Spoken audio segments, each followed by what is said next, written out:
Hello everyone, today topic is kinetic molecular theory of gases. अब हम पढ़ेंगे kinetic molecular theory of gases, क्योंकि इससे पहले हमने जो लॉज पढ़े थे वो Boyle's law, Charles law, Avogadro law, Gay Lussac law, इन सब लॉ को हमने पढ़ा। अब हम जितने भी लॉ को पढ़े थे, अगर हम इनको एक कॉन्साइज यानी कहने का मतलब है, अगर हम इसको एक संक्षिप्त रूप में पढ़ें कि बहुत सारे शब्दों को बहुत सारे में एक शब्द में बोल देने वाली बात अगर हम बोल रहे हैं कि सभी को एक स्वरूप में ले आएँ, सभी को समझें कि ये इनका मतलब क्या था, जितने भी हमने लॉ पढ़े, अगर हम उसको एक ही थ्योरी में लाने की कोशिश करें तो उसको हम कहते हैं kinetic molecular theory of gases. ठीक है ना। तो अब देखो ये क्या होता है, इसको हम थोड़ा समझते हैं कि kinetic molecular theory of gases क्या था, क्योंकि अभी तक आपने जितने भी लॉज पढ़े वो गैसेस के लिए बने हुए थे। ठीक है ना। उनको साइंटिस्ट ने क्या किया था, हर एक लॉ के लिए अलग अलग किया था। कहीं पर को प्रेशर को कांस्टेंट किया था, कहीं पर को वॉल्यूम को, कहीं पर को टेम्परेचर कांस्टेंट किया था, और कांस्टेंट करने के बाद उन्होंने देखा था कि किस प्रकार का बिहेव करती हैं गैसेस। तो उस टाइप के बिहेव की बात यहाँ पर को निकल के आएगी कि किस टाइप का बिहेव करती हैं। गैस को कंप्रेस करेंगे तो क्या होगा। ठीक है ना। जैसे gas law helps the predict the pressure increase when the gas. अब होता क्या है, जैसे गैसेस लॉ क्या होता है, वो प्रिडिक्ट करेगी कि प्रेशर इंक्रीज होता है, कब इंक्रीज होता है जब हम कंप्रेस करेंगे। जैसे अगर आपने कंप्रेस करा किसी गैस को, आप लगातार कंप्रेस करें तो लिक्विफिकेशन की ओर जाती है। तो हम इस थ्योरी का आज डिस्कस करने वाले हैं। इसके मेन पॉइंट्स की बात हम यहाँ पर को डायरेक्टली करेंगे कि kinetic molecular theory of gases में मेन पॉइंट्स क्या थे और उन्होंने किस पॉइंट पर काम किया था साइंटिस्ट ने। ओके। जो kinetic molecular theory of gases थी वो आई क्यों, पहले इसकी बात हम कर लेते हैं। देखिए जो गैसेस थे, गैसेस के अंदर चाहे एटम हो चाहे मॉलिक्यूल्स हो, वो क्या करते हैं, रैंडम मोशन करते हैं। उसके वजह से क्या आते हैं, उनमें चेंजेस आते हैं। लेकिन अब यहाँ पर उन्हीं चीज की बात होगी कि उनके जो मोशन होते हैं, उनके जो मॉलिक्यूलर लेवल होता है, उसमें क्या डिफरेंस आता है, वो मतलब किस टाइप से बिहेव करते हैं। अगर हमें प्रेशर अप्लाई करें या कोई चीज में कांस्टेंट करें तो उनका किस प्रकार उनमें चेंजेस आते हैं। तो इस ऑब्जर्वेशन को हमने इसके अंदर पढ़ना है। ठीक है ना। तो ये कह रहा है एजम्पशन और postulates of the kinetic theory of gases are given below. Assumption और पोस्टुलेट नीचे दिए गए हैं। कह रहा है दीज पोस्टुलेट्स आर रिलेटेड और टू एटम्स। ये जो पोस्टुलेट हैं किससे रिलेट करते हैं, एटम से रिलेट करते हैं। And molecules which can not be seen, और ऐसे मॉलिक्यूल, क्योंकि एटम और मॉलिक्यूल्स क्या होते हैं, हमें सीन होते नहीं है जब हम गैसेस बनाते हैं। क्योंकि गैसेस की बात हो रही है ना, हमें नेक्ड आई से ना तो एटम दिखेंगे ना तो मॉलिक्यूल दिखेंगे। ठीक है ना। Hence it is said to be provide a microscopic level of gases. तो ये किस टाइप का मॉडल है, ये माइक्रोस्कोपिक के बहुत माइक्रोस्कोपिक मॉडल बोला जाता है गैसों का। क्योंकि ये हमें क्या होता है, ये हमें इसके एटम और मॉलिक्यूल्स जो मोशन कर रहे हैं या जो किस प्रकार का बिहेव कर रहे हैं वो हमें सीन नहीं होते, इसलिए इसको माइक्रोस्कोपिक मॉडल ऑफ गैसेस ही बोला जाता है। तो इसके मेन पॉइंट्स क्या है, इसका डिस्कस करते हैं। देखिए पहला पॉइंट है gases consist of large number of identical particle. बहुत इंपॉर्टेंट पॉइंट आ रहे हैं, इसको समझ लीजिए। ये कह रहा है गैसेस क्या होती है, वो लार्ज नंबर के आइडेंटिकल पार्टिकल से मिलकर बनी होती हैं, जो वो एटम हो चाहे वो मॉलिक्यूल हो। ठीक है ना। डेट आर सो स्मॉल, वो बहुत छोटे होते हैं। And so far apart on the average that the actual volume of the molecules is negligible in comparison to empty space between them. They are considered as point masses. This assumption explain the great compressibility of gases. बहुत important बात आ रही है। ये कह रहा है जो gases हैं वो छोटे छोटे पार्टिकल से मिलकर बनती है, जैसे हम एटम के या मॉलिक्यूल्स के हैं। ठीक है ना। और वो लार्ज नंबर के आइडेंटिकल पार्टिकल करने का मतलब ऐसे छोटे छोटे पार्टिकल बहुत सारे होते हैं उसके अंदर। ठीक है ना। अभी कह रहा है ये बहुत छोटे होते हैं और एक दूसरे से काफी दूरी बने रहते हैं। ठीक है ना। जिसमें अगर आप सपोज के लिए आप कहें कि मुझे एक एटम का वॉल्यूम कंसीडर करना है, तो टोटल वॉल्यूम के कंपैरिजन में क्या होगा, नेग्लिजिबल होगा। ठीक है ना। क्योंकि उसका वो क्या है, वॉल्यूम बहुत छोटा है, क्योंकि उसका मास बहुत छोटा होगा, बहुत ही छोटा है वो। ठीक है ना। तो उस एक एटम को उस टोटल वॉल्यूम के कंपैरिजन में नेग्लिजिबल माना जाता है। ठीक है ना। और एक दूसरे से काफी स्पेस पे रहते हैं, काफी दूरी रहते हैं, फार अपार्ट काफी दूर रहते हैं वो। ठीक है ना। तो इन्हें क्या माना जाता है, हर एक को माना जाता है पॉइंट मासेस माना जाता है। ठीक है ना। और ये बताता है कि ये एक्सप्लेन करता है कि गैसेस को आप कितना कंप्रेस कर सकते हैं, ये इसकी ग्रेटर कंप्रेसिबिलिटी को शो करता है। क्योंकि जितना छोटा एटम होगा उसका मास उतना कम होगा आप उसको उतना ही क्या कर सकते हैं, कंप्रेस कर सकते हैं। तो बहुत सिंपल सी बात कह रहा है कि जो गैसेस होती हैं लार्ज नंबर के पार्टिकल से मिलकर बनती हैं, और वो पार्टिकल क्या होते हैं, बहुत छोटे होते हैं, और उनके बीच में काफी स्पेस भी होता है। ठीक है। और उनका अगर एक्चुअल वॉल्यूम बोले किसी एक एटम का या मॉलिक्यूल का, तो टोटल वॉल्यूम की अपेक्षा वो क्या होती है, नेग्लिजिबल होता है। और जिसकी वजह से उनमें क्या पाई जाती है, ग्रेटर कंप्रेसिबिलिटी पाई जाती है गैसेस के अंदर, क्योंकि उनका मास बहुत छोटा होता है। इसे हम बोलते हैं पॉइंट मासेस बोलते हैं। अगर हम सेकेंड पॉइंट की ओर आए, there is no force of attraction between the particle of gases. अब देखिए क्योंकि क्योंकि मैंने अभी आपसे कहा बहुत छोटे हैं और काफी दूरी पर एक दूसरे से बने रहते हैं, तो उनके बीच पे किसी प्रकार का फोर्स ऑफ अट्रैक्शन नहीं होता पार्टिकल्स के बीच में गैसेस के, किसमें, जब आप ऑर्डिनरी टेम्परेचर पर उनको रखते हैं।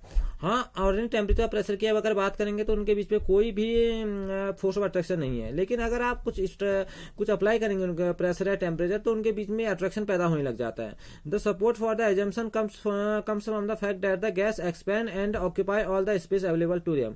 और यही कारण है कि गैस क्या होती है, एक्सपैंड होती है, फैलती है, और जिस भी स्पेस पे आप डालेंगे पूरी स्पेस में अपने आप ही क्या हो जाती है, फैल जाती है, पूरी जगह पे अपने आप ही क्या हो जाती है, फैल जाती है। वजह है कि उनके बीच में कोई भी फोर्स ऑफ अट्रैक्शन नहीं होता है, ठीक है ना। ऑर्डिनरी टेम्परेचर और प्रेशर में, सामान्य टेम्परेचर और प्रेशर में अगर आप गैसेस को क्या करेंगे, अगर अलाउ करेंगे आप फैलने के लिए, तो पूरी तरह क्या हो जाएंगी, पूरी तरह डिस्ट्रीब्यूट हो जाएंगी, पूरी तरह फैल जाएंगी। वजह है उनके बीच में कोई भी फोर्स ऑफ अट्रैक्शन का ना होना।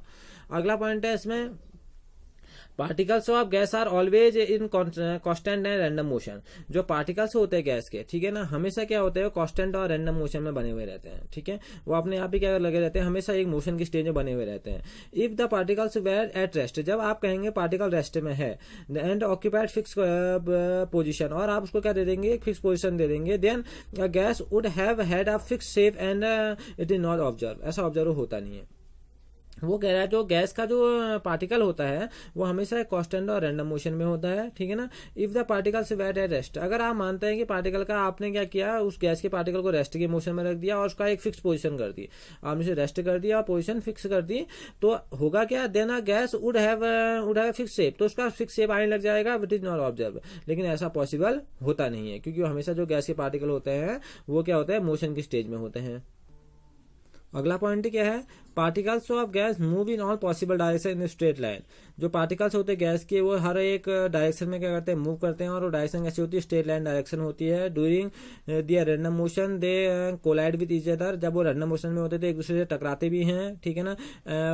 वो अपने से भी टकराते हैं, और जो वॉल है जिस कंटेनर में आपने रखा है वहां से उनसे भी क्या होते हैं, वो टकराते हैं, उनसे भी उनका कोलिजन होता है। Pressure is exerted by a gas as a result of collision of the particles with the walls of the container. पहली बात एक चीज और बता दो, अगर गैस के पार्टिकल में क्या होता है, मोशन होता है, तो सीधी सी बात है वो एक दूसरे से क्या होंगे, कोलाइड करेंगे। उसके साथ तो करेंगे जिस कंटेनर में आपने गैस रखी है तो उसकी वॉल से भी क्या करते हैं, वो कोलाइड करते हैं, उनमें कोलिजन पाया जाता है, ठीक है। अब ये कोलिजन क्या है इसको समझ लेते हैं। Collision of gas molecules are perfectly elastic. जो कोलिजन होता है मॉलिक्यूल्स का परफेक्टली इलास्टिक होता है, ठीक है ना। अब इलास्टिक मतलब समझ में ये बात में आएगी अगले पॉइंट में। This means that total energy of A molecule before and after the collision remain same. इसका मतलब इलेक्ट्रिसिटी का मतलब यहाँ इस बात से है। इलेक्ट्रिसिटी का मतलब होता है कि कोलिजन होने से पहले और कोलिजन होने के बाद जो उसकी एनर्जी होती है वो क्या होती है, सेम होती है, तो इसको बुलाया था इलास्टिक कोलिजन। तो कह रहा जब भी जो गैस के मॉलिक्यूल होंगे वो क्या करेंगे, कोलिजन करेंगे, ठीक है ना। जो उनकी टोटल एनर्जी होगी कोलिजन होने से पहले और कोलिजन होने के बाद वो क्या होगी, रिमेन सेम। तो कह रहा this mean the total energy of molecule before and after the collision remain same.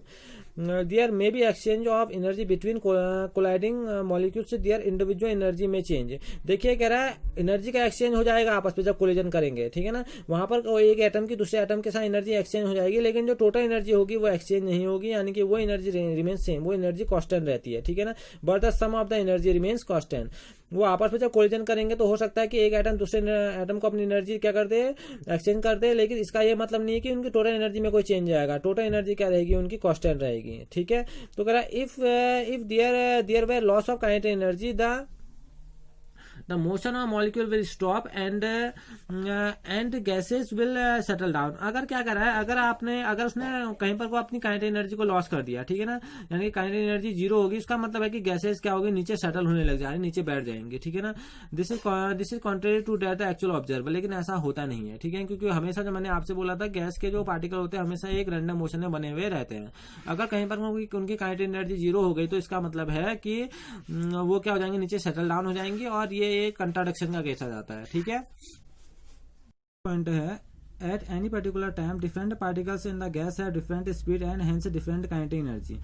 एक पर्टिकुलर टाइम में डिफरेंट पार्टिकल गैस के हर एक पार्टिकल का अलग अलग पार्टिकल की जो स्पीड होगी अलग अलग होगी, और उसकी काइनेटिक एनर्जी भी क्या होगी, अलग अलग होगी। This assumption is reasonable. ये एजम्पशन इसलिए रीजनेबल है क्योंकि जब पार्टिकल्स क्या करते हैं, कोलाइड करते हैं, तो उनकी स्पीड में क्या आता है, चेंज आता है, ठीक है। तो even if initial speed of all the particles will same, अगर उनकी इनिशियल स्पीड सभी पार्टिकल की आप एक जैसी बोल देंगे, the molecules collision will disturb, जिसकी वजह से जो मॉलिक्यूलर कोलिजन है वो क्या होगा, डिस्टर्ब होगा। क्योंकि हमने क्या बोला, बिफोर और आफ्टर जो कोलिजन होता है वो क्या होता है, है, सेम होता है। अगर उनकी स्पीड शुरुआत से ही सेम हो गई तो उनमें जो मॉलिक्यूलर कोलिजन होगा वो शुरुआत से क्या हो जाएगा, डिस्टर्ब हो जाएगा। ठीक है, तो ऐसा पॉसिबल है नहीं। ठीक, तो ये कह रहा है, तो ये बोल रहा है कि consequently the particles must have different speed which go on changing constantly if it is possible to show that through the individual speed are changing the distribution of speed remains constant at the particular temperature।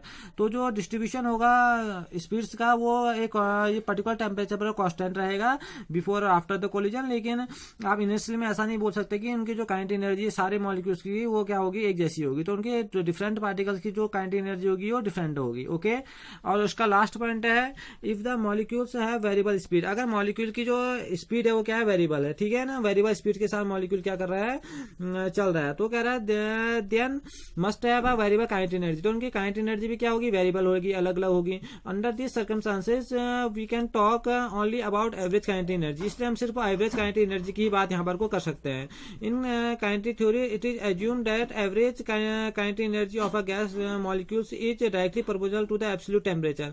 इसलिए जो average kinetic energy होती है gas molecule की, वो directly proportional किसकी होती है, absolute temperature के डायरेक्टली प्रोपोर्शनल होती है। It is seen that on heating a gas at constant volume. अगर आप गैस को क्या करेंगे, कांस्टेंट वॉल्यूम में हीट करेंगे, द प्रेशर इंक्रीजेज, जिसकी वजह से प्रेशर क्या होता है, इंक्रीज होता है। On heating the gas kinetic energy of the particles increases and these strike the wall of the container more frequently, दस एक्सर्टिंग मोर प्रेशर। तो क्या कह रहा है, ऑन हीटिंग द गैस, जब आप गैस को हीट करते हैं काइनेटिक एनर्जी और पार्टिकल इंक्रीज, पार्टिकल की काइनेटिक एनर्जी क्या होती है, इंक्रीज होती है। और जिसकी वजह से वो तेजी से क्या करते हैं, वो जिस कंटेनर में गैस रखी होती है तेजी से क्या करते हैं, उसकी वॉल्स पे क्या करते हैं, स्ट्राइक करते हैं। ठीक है ना, और ज्यादा से ज्यादा क्या करते हैं, प्रेशर को महसूस करते हैं, प्रेशर को लगाने की कोशिश करते हैं उस वॉल्स में। ठीक है, तो ये क्या कह रहा है, आप कह रहा है kinetic energy of gases allow us to drive theoretically. Kinetic energy of kinetic theory of जो गैसेज है वो कैसी है, थ्योरेटिकल है। ठीक है ना, all the gases law study in the previous section. हम जितने भी प्रीवियस सेक्शन में हम सारे गैसेस लॉ को डिस्कस कर चुके हैं। ठीक है ना, इसका यहाँ पर कोई कैलकुलेशन है नहीं, मैथमेटिकली डेरिवेशन है नहीं हमारे kinetic molecular theory of gases का। हमारे सिलेबस में जो भी हमने पॉइंट पढ़े ये सब क्या थे, थ्योरेटिकली थे, कि गैसें कैसा बिहेव करती है, उनका नेचर कैसा है, अगर हम देखेंगे। और वो अगर आपने जितने भी लॉ लिए थे उसको एक रूप में, कॉन्साइज रूप में लेने का बात यहाँ पर कही गई थी। तो ये थी हमारी kinetic molecular theory of gases. ठीक है ना, अब इसको पढ़िए, उसके एजम्पशन के बारे में समझिए तो आपको क्लियरिटी हो जाएगी। Okay, thank you.